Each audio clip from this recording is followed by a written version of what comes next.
গল্পের প্রথম পর্ব অলরেডি আমাদের চ্যানেলে আপলোড করা হয়ে গিয়েছে। প্রথম পর্বটি যদি না শুনে থাকেন তবে আপনাদের অনুরোধ করব প্রথমে গিয়ে সেটি শুনুন। প্রথম পর্বের লিঙ্ক ভিডিওর ডিসক্রিপশন বক্সে এবং উপরে আই বাটনে দেওয়া রইল। এবং প্রথম পর্ব শোনা হয়ে গিয়ে থাকলে অন্তিম পর্বে আপনাদের স্বাগত। নমস্কার, আমরা থিল স্টুডিও। এখন কিছুটা রিক্যাপ। ভানু ও জহর এমন দুজনের পেছনে রয়েছে যারা বাড়ি থেকে পালিয়ে গিয়েছে, কারণ তাদেরকে জোর করে বিয়ে দেওয়া হচ্ছিল। এবং ভানু ও জহর খুঁজতে খুঁজতে এবং ভানু ও জহর তাদের পেছন নিতে নিতে এমন এক জায়গায় এসে পড়েছে যেখানে গাড়ি চললেই ভানু বলেছে গুলি করবে। এখন তার পর থেকে তাহলে আর বেশি দেরি না করে চলুন শুরু করা যাক।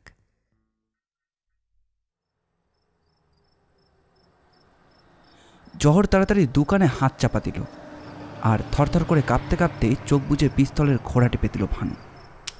ছোট্ট একটা আওয়াজ, খুট, আর পর মুহূর্তেই হুশ করে বেরিয়ে গেল অস্টিন কেমব্রিজ।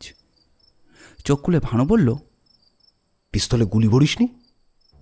ফ্যাল ফ্যাল করে বেশ কিছুক্ষণ তাকিয়ে রইল জহর। তারপর কাঁদো কাঁদো হয়ে বলল,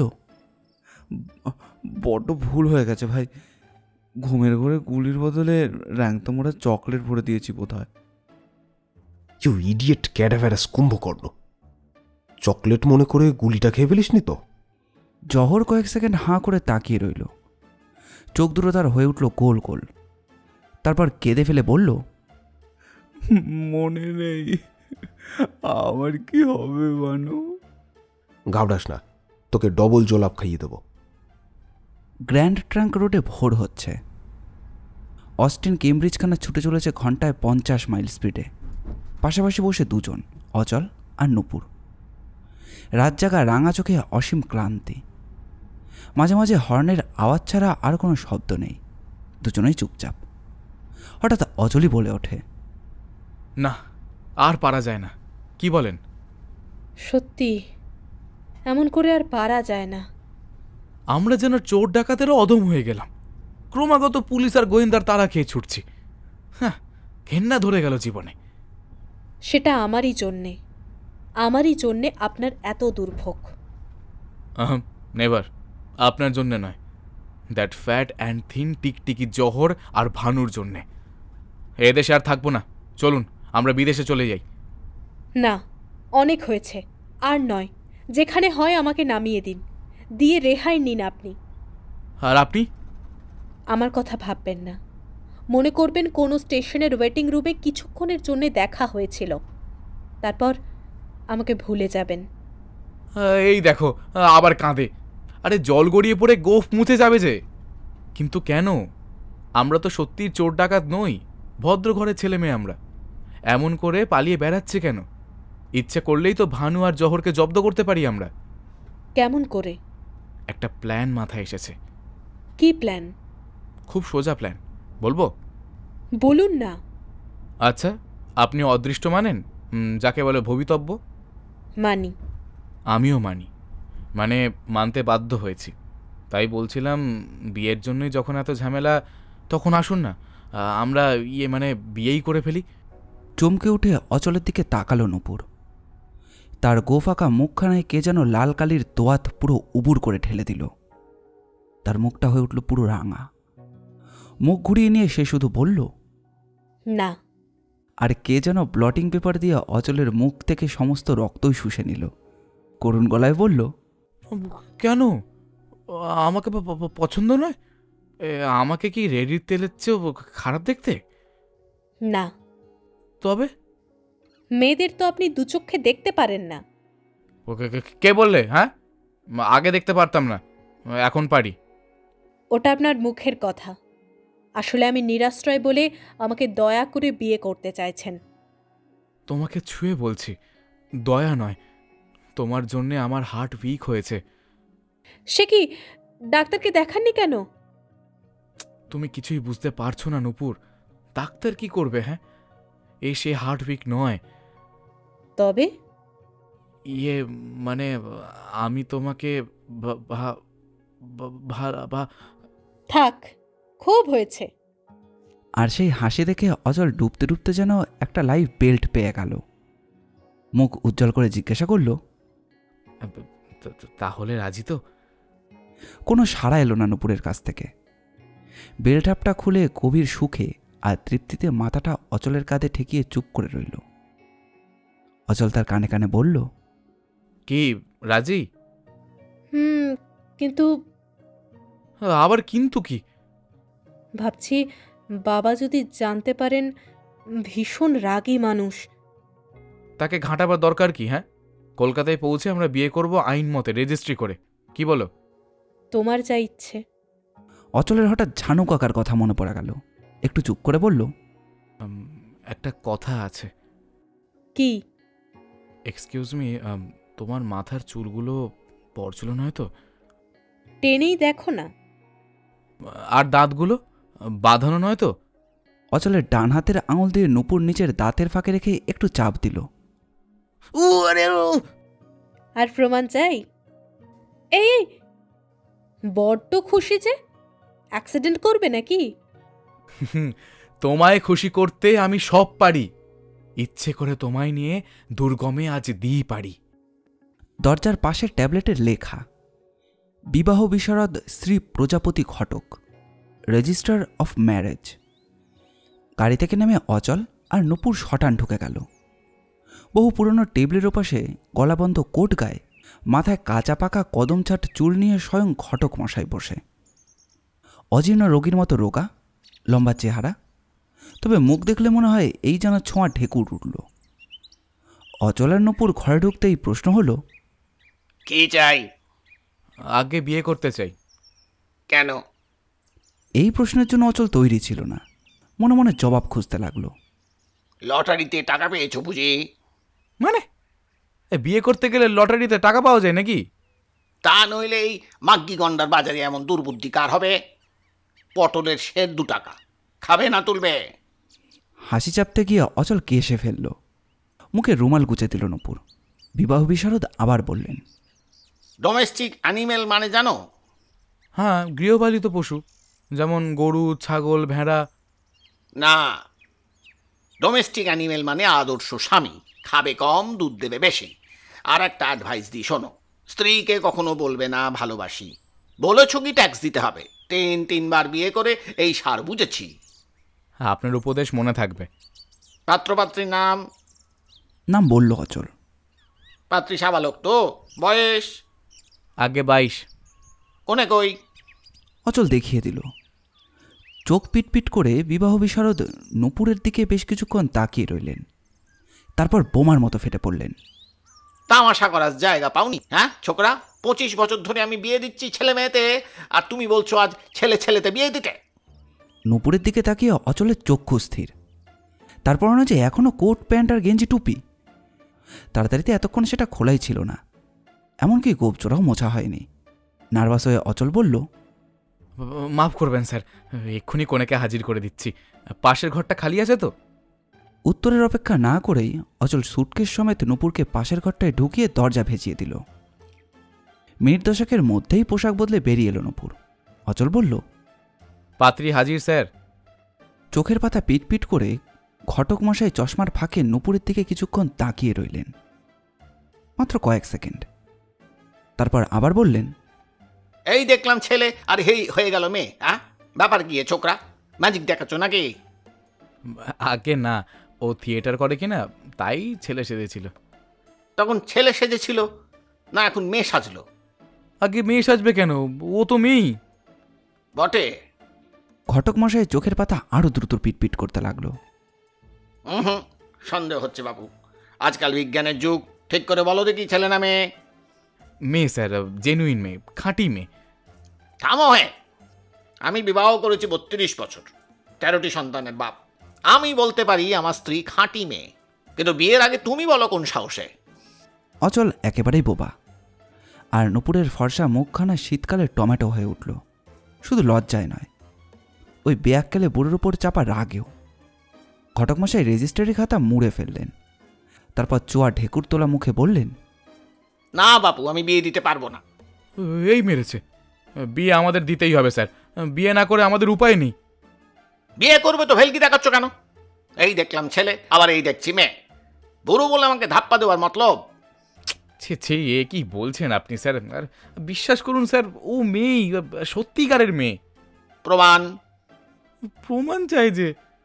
ডোবালে কেন মরতে তোমাকে স্যুট পরিয়ে এনেছিলাম যে কে জানে তো। এবার নূপুর খেপে গেল।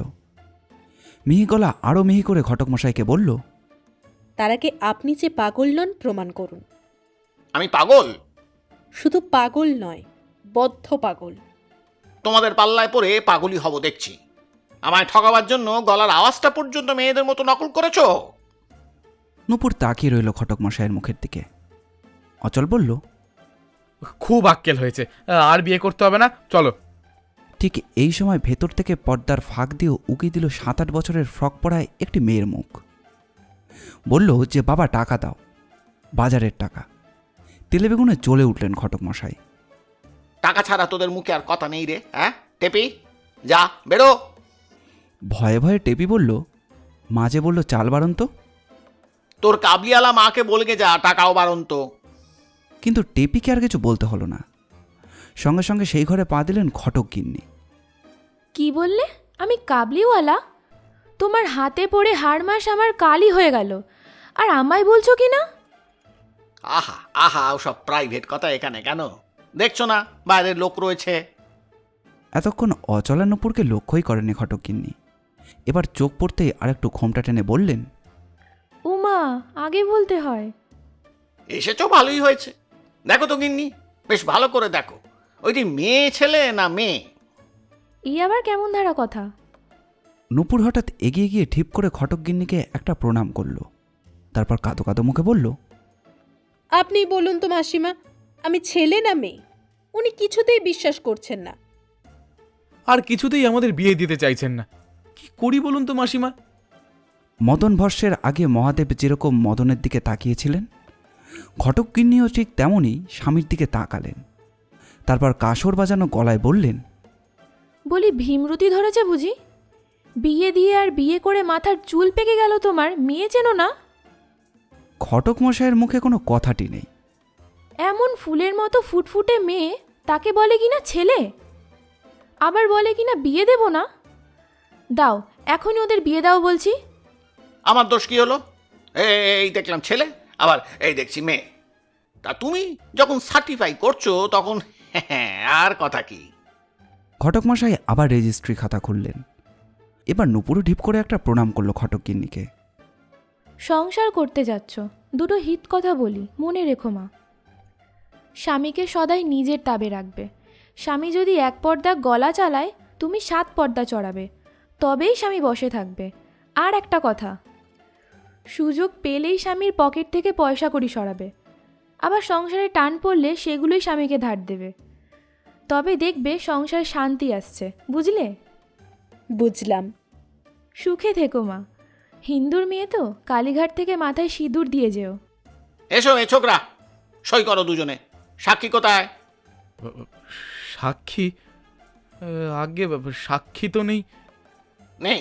যাকগে, তোমাদের বিয়েতে আমি আর গিন্নি সাক্ষী। ঘটক বিদায়টা পুষিয়ে দিও কিন্তু। আমাদের গল্প এখানেই শেষ করা যেত। বলতে পারতাম অনেক ঝামেলার পর, অনেক অঘটনের পর অচলা নূপুরের বিয়েটা হয়ে গেল, এবং কালীবাড়ি থেকে মাথায় সিঁদুর পরে হাসতে হাসতে নূপুর এসে উঠল অচলের ফ্ল্যাটে। গল্পের এখানে দাড়ি টানলে শ্রোতা বন্ধুরা খুশি হবেন না। তাদের কৌতূহলী প্রশ্ন আমরা শুনতে পাচ্ছি, ভানু জহরের কি হলো? কারণ আমাদের আসল গল্প গোয়েন্দা ভানু আর জহর অ্যাসিস্ট্যান্টকে নিয়ে। তারপর শুনুন, অচলা নূপুর প্রজাপতি ঘটকের অফিস থেকে যখন বিয়ে করছে, তখন ভানু ও জহরকে দেখা গেল দমদম এয়ারপোর্টে। দিল্লি থেকে প্লেন নামছে। প্রবেশপথের মুখে দাঁড়িয়ে ভানু আর জহর ঘন ঘন তাকাচ্ছে ভেতরের দিকে। জহর বলল, টেলিগ্রাম করে ভদ্রলোককে আসতে তো বলা হলো, কিন্তু কি? হয়েছে, মানে ভদ্রলোককে তো কখনো দেখিনি, চিনবই বা কী করে? এই কথা ঠিক চিনে নেব দেখিস। বলিস কি? কেমন করে? লাল গোলাপ দেখে। ভদ্রলোকের কোটের বাটন হলে লাল গোলাপ লাগিয়ে আসতে বলেছি। ভানুরে, তুই একটা জিনিয়াস। ভালো গোয়েন্দা হতে গেলে ব্রেন চাই রে, ব্রেন, বুঝলি? ব্রেন আমারও আছে, তবে ছোটবেলায় পণ্ডিত মশাইয়ের গাঁটটা খেয়ে ব্রেনটা নড়ে গিয়েছিল। প্যাসেঞ্জাররা বেরিয়ে আসছে। ভানু জহর সজাগ হলো। শুট পরা মোটা, খাটো এবং সম্ভ্রান্ত চেহারার এক ভদ্রলোক বেরিয়ে এলেন। তার কোটের বাটন হলে জলজল করছে একটি লাল গোলাপ। ভানু তাড়াতাড়ি এগিয়ে গেল। বিলেতি কায়দায় মাথা ঝুঁকিয়ে হাসি মুখে বলল, গুড মর্নিং জেন্টলম্যান, আমরা আপনার জন্যই অপেক্ষা করছি। ওয়েল, ভুল বরং রবার্ট ব্লেক করতে পারে, কিন্তু ভানু গোয়েন্দা না, নেভার। আপনার বুকের ওই গোলাপই প্রমাণ করে দিচ্ছে যে আপনি আমাদের টেলিগ্রাম পেয়েছেন এবং আমাদের সঙ্গে দেখা করতে এসেছেন। চলুন। দেখতে দেখতে ভদ্রলোকের মুখখানা যেন টকটকে লাল হয়ে উঠল। তিনি চিৎকার করে উঠলেন। পেছন থেকে ববছাটায় একটি তরুণকে সামনে টেনে এনে ভদ্রলোক বলতে লাগলেন, রং নাম্বার, পালিয়ে আয়। ভানু আর দেরি করল না, পায়ে পায়ে সরে গেল। ছাটা গোফলা লম্বা চড়া এক আধবয়সী ভদ্রলোক পাইপ মুখে এই দিকেই আসছেন। তারও ছাই রঙের কোটে বাটন হলে একটি লাল রঙের গোলাপের কুড়ি। জহর বলল, দেখেছিস? দেখেছি, তুই যা। বিজয় সন্ডা আমার কাছে। এবারেও যদি রং নাম্বার হয়? ঘাবড়াচ্ছিস কেন? আমি তো পেছনে আছি, যা। সাহসে ভর করে জহর এগোলো। ভদ্রলোকের সামনে গিয়ে হাসি হাসি মুখ করে একবার তাকালো। ভদ্রলোক গম্ভীরভাবে মুখটা ঘুরিয়ে নিলেন। জহর আবার ঘুরে গেল তার মুখের সামনে। কাঁপা কাঁপা গলায় বলল, এক্সকিউজ মি, আপনি নিশ্চয়ই ডক্টর দিগম্বর চ্যাটার্জি? বাঘের ডাকের আওয়াজের মতো জবাব এলো। ইয়েস। রং নম্বর নয় রে ভানু, আয় আয় আয়। তুমি কে? বলছি। ভানু এগিয়ে এলো। জহর তার পরিচয় দিল। ডক্টর চ্যাটার্জি, এই হলো ভানু, আর আমি হলাম তার অ্যাসিস্ট্যান্ট জহর। তোমার চেহারা তো আদপেই গোয়েন্দার মতো নয়। সেই তো আমাদের বাহাদুরি, গোয়েন্দা বলে আমাদের চেনার উপায় নেই। বড় গন্ধের লক্ষণ কিন্তু এই, দেখতে ক্লাউনের মতো। তাই তো দেখছি। আমার মেয়ে কোথায়? নূপুর আছে। কোথায় সে? জীবিত না মৃত তাকে আমার চাই, যেভাবেই হোক তাকে আমার চাই। ব্যস্ত হবেন না জেন্টলম্যান, তাকে ধরে দেব বলেই আপনাকে টেলিগ্রাম করেছি, কিন্তু আপনার শর্তটা মনে আছে নিশ্চয়ই। 25,000 টাকা তো দিগম্বর চ্যাটার্জির কথা নড়চড় হয় না। চেক বই আমি নিয়েই এসেছি। Thank you gentleman, thank you. আপনি নিশ্চিন্তই থাকুন, মেয়েকে আপনি জীবিতই ফিরে পাবেন। শুধু মেয়ে নয়, একটি পছন্দসই হবু জামাইও পেতে পারেন। হবু জামাই? বিগলিত হয়ে জহর ঘাড় নাড়ল। কে সে? জহর কিছু বলবার আগেই ভানু তার বুটের ডগার আগা দিয়ে জহরের একটা পা চেপে ধরল। তারপর ডক্টর চ্যাটার্জিকে বলল, চলুন, আমি গাড়ি এনেছি। 1929 সালে সেই ফোর্ট গাড়িখানার সামনে দাঁড়িয়ে দিগম্বর চ্যাটার্জি যেন থমকে গেলেন। হে আপনার গাড়ি নাকি? ইয়েস জেন্টলম্যান, ইন্ডিয়াতে ভানু গোয়েন্দা যেমন অদ্বিতীয়, এই গাড়িরও তেমনি কোনো জোড়া নেই। উঠুন। চলে তো? Sure and certain. স্টার্ট দিতেই বিকট শব্দে গাড়িখানা কেঁপে উঠল। দিগম্বর চ্যাটার্জি চমকে উঠে বললেন, ও কি? কিছু না স্যার, গাড়িটার বাঁতের শরীর কি না, তাই চলবার আগে গা হাত পা একটু ঝাড়া দিয়ে উঠল। ভয় নেই, বনেদি গাড়ি কি না, তাই একটু আওয়াজ হয় আর কি, হর্নের দরকার হয় না, কিন্তু চলে ফার্স্ট ক্লাস। কি হলো? ও কিছু নয়, একবার ঠেলে দিলেই চলবে। ইফ ইউ ডোন্ট মাইন্ড, একটু হাত লাগান তো। কোথায় যাচ্ছি আমরা? নূপুর চ্যাটার্জিকে ধরতে। তাকে পাবি কোথায়? সে তো হাওয়া দিয়েছে। ভানু গোয়েন্দা হাওয়ারও খবর রাখে। কাল রাত্রে পালিয়ে ওরা কলকাতায় ফিরেছে। কি করে জানলি? পথে যদি কোথাও ওঠে?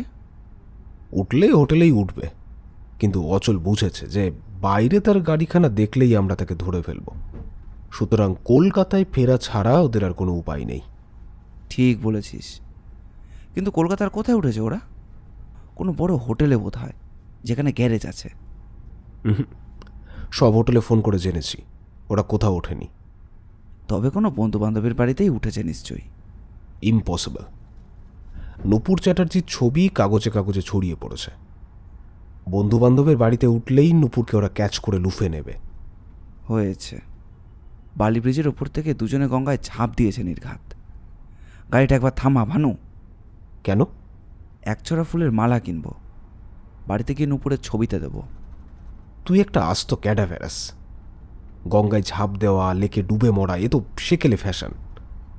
এখন সেক্রেটারিয়েট বিল্ডিংয়ের ছাদ থেকে লাফ দেওয়ার যুগ। নূপুর তা করলে এতক্ষণ সারা কলকাতায় তোলপাড় হয়ে যেত। যাক, তাহলে আত্মহত্যা করেনি, কিন্তু গেল কোথায়? আপাতত একটি আশ্রয় তাদের আছে, আর সেইখানেই আমরা যাচ্ছি। কিন্তু সেখানে গিয়ে যদি নূপুরকে না পাওয়া যায়? ডাক্তার সাহেবের হাতের পাঞ্জাখানা দেখেছিস? ভানু গোয়েন্দার তদন্তে কখনো ভুল হয় না। সিঁড়ির মুখেই দেখা সেই পালিশ করা টাক, সেই সদা হাস্যময় বদন। Good morning. আজই ফের আইলেন যে? হনিমুনের শখ একদিনেই মিটটা গেল নাকি? অচল বলল, আজ আমাদের বিয়ের তারিখ কি না? নাকি আজ তাহলে ঘরেই হনিমুন? আসল কথাটা কি জানেন মশায়? মনের মতো পরিবার পাইলেই ঘরেই হনি, ঘরেই মুন। কি গন, ঠিক কই না? আমারও একদিন আসিল রে মশায়। অচল আর নূপুর তালা খুলে ফ্ল্যাটে ঢুকল। সদরে ছিটকানি লাগিয়ে অচল শোয়ার ঘরে এসে ধপ করে খাটে বসে পড়ল। হাঁপ ছেড়ে বলল, বিয়ে করা কি ঝকমারি রে বাবা! সত্যি বিয়ে তো নয়, যেন একটা ফাঁড়া কাটলো। এখন তোমার মা আর আমার বাবার কাছে কি করে ফাঁড়া কাটাবে তাই ভাবছি। কাল মাকে একটা টেলিগ্রাম করব, লিখব, গুরুদেবের আদেশে সন্ন্যাস ত্যাগ করিয়া সংসারী হইয়াছি। তুমি তোমার বাবাকে কি লিখবে? আমি কিছু লিখতে পারবো না। বাবার কথা ভাবলেই বুকটা ধরাস করে ওঠে। এখন আর তোমাকে ধরবার উপায় নেই। আসুক না ভানু গোয়েন্দা, ডোন্ট কেয়ার। ইস, ভারী সাহস দেখছি। আমার কিন্তু ওদের ধন্যবাদ দিতে ইচ্ছে করছে। ওরা যদি অমন করে আমাদের পিছনে ধাওয়া না করতো তবে হয়তো। তোমার আমার জীবনে বিয়ের নামেই লটারি খেলা হতো না। লটারিতে জিতলে না হারলে? খপ করে নূপুরের একখানা হাত ধরে ফেলল অচল। তুমিই বলো। হুম, আগে তুমি বলো। সদরের কলিং বেলটা বেজে উঠল। নূপুরের হাতখানা ছেড়ে দিয়ে অচল বলল, দেখো তো, মোড়ের দোকানে বলে এসেছিলাম, ফুল নিয়ে এলো বোধহয়। নূপুর গিয়ে সদর দরজা খুলে দিল, আর সঙ্গে সঙ্গে ছিটকে পিছিয়ে গেল বসবার ঘরের মাঝখানে। সারা দেহ যেন তার কাঠ হয়ে গেছে। দরজার গোড়ায় দাঁড়িয়ে রয়েছে আরে কেউই নয়, যার কথা ভাবলে নূপুরের বুকটা যেন ধরাস করে ওঠে। সেই দিগম্বর চ্যাটার্জি স্বয়ং, আর তার পেছনে ভানু গোয়েন্দা আর জহর অ্যাসিস্ট্যান্ট। দেখুন জেন্টলম্যান, এই আপনার মেয়ে নূপুর চ্যাটার্জি তো? নিন স্যার, আপনার লস্ট প্রপার্টি বুঝে নিন। মিনিটখানেক দিগম্বর চ্যাটার্জি কোনো কথাই কইলেন না, শুধু চেয়ে রইলেন মেয়ের দিকে। থমথম করতে লাগলো ভয়ানক নিস্তব্ধতা, বোমা ফাটার আগে ঠিক যেমনটা হয়। তারপরেই বোমা ফাটল। বাজখাই গলায় হাঁক দিলেন দিগম্বর চ্যাটার্জি। নূপুর! নূপুর চমকে উঠল, তার গলাটা বুঝে এসেছে। দীপঙ্কর চ্যাটার্জি বলতে বলতে ঘরের মধ্যে এগোলেন। গোটা দিল্লির কাছে আমার মুখ হাসিয়ে তুমি এখানে এসে লুকিয়ে আছো, আর আমার খাওয়া ঘুম ডাক্তারি সব চুলোয় গেছে। ছি ছি ছি ছি ছি ছি ছি ছি! এত বড় বংশের মেয়ে হয়ে তোমার এই কাজ!